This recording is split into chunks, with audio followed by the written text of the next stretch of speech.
So I thought I'd give you guys a small update on what's going on in the fish room. But what you see in this 75 is a bunch of Autopharynx Lithobates. They used to be in a 40-gallon breeder, but I moved them to this 75, and since then they've been swimming around back and forth, enjoying the extra space to be able to swim around and thrive in. And it's been really neat to watch. And actually, what was also in with that 40-gallon breeder was 4 electric blue LEs. There's one there in the center, and I think there's another one here. Yep, there's that one there that just passed there. And those 4 blue LEs were actually the only ones that worked out at the time when I was breeding them. So they were the lucky ones that made it. I actually used to have a bunch of Kenii in this tank, but over the course of the past few months, I went to an auction, sold some to people I met at the auction, and to different people, and I've been left with 5, so I moved them into my Yellow Lab and ACI Yellowtail tank. And I wanted to give these Lithobates a good sized tank to grow out into, because they're about 2 inches give or take. And I've had both the Lithobates and the electric blue LE for about a year now, and it does take a little bit of time for these guys to get in the color, but I feel like patience will pay off in the future, because this tank will look really neat whenever these guys start growing up. So this is the 40-gallon breeder tank that the Lithobates and the electric blue LE used to be in. And after moving those guys, I moved a bunch of lemon jakes in here because there were a couple of 20-gallon long tanks that were overcrowded, and I wanted to give enough room for these guys to grow as well. So I took about half of the fish out of those to put into here.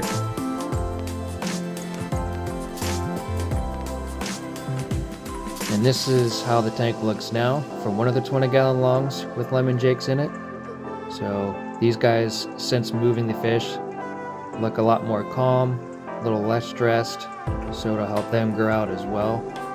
They're about 1 inch to 1.5 inches big, so I wanted to make sure to give them a little bit more grow out, opportunities for them. And then my other 20-gallon long is right here, and same thing.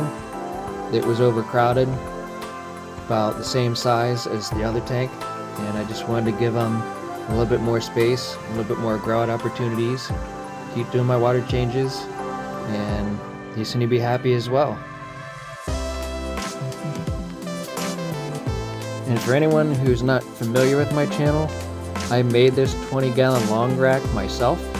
I'll leave a card in the corner up there for you guys to check out if you're interested in building one for yourself. I do a pretty good thorough explanation of how I made this from start to finish, and I'm really happy how it turned out.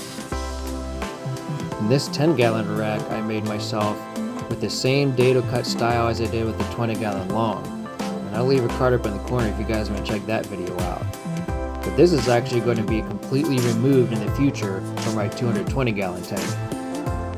But this whole entire fish room is run by that PVC air line through a Gemco air compressor to run all my sponge filters in the fish room. Hi guys.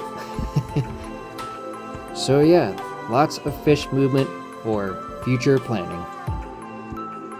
So as an ending update to the fish room, I thought I'd show you guys a Central and South American tank and how it's doing. But the yo-yo loaches, they're growing a lot longer since I've had them, and they've been healthy. The firemouths have been doing really well and not arguing with anybody. Geophagus are growing, and you see these are the redhead Tapajos geos. They're starting to get a little bit of color to them, so I'm excited to see these guys grow out as well. But of course we can't forget about the electric blue Acara.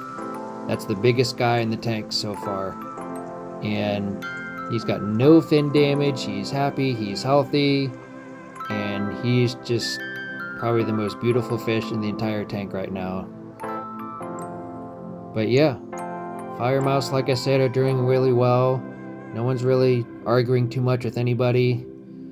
That firemouth likes that little cave right there, but he doesn't chase anybody, which is good. There's another one of those redhead Tapajos. And there's the camera hog again. But my future plan is to get another big size tank, so whenever these guys really start growing out, that I can move them into a much larger tank. But for now, this is working really well, and I'm really happy how everything is turning out.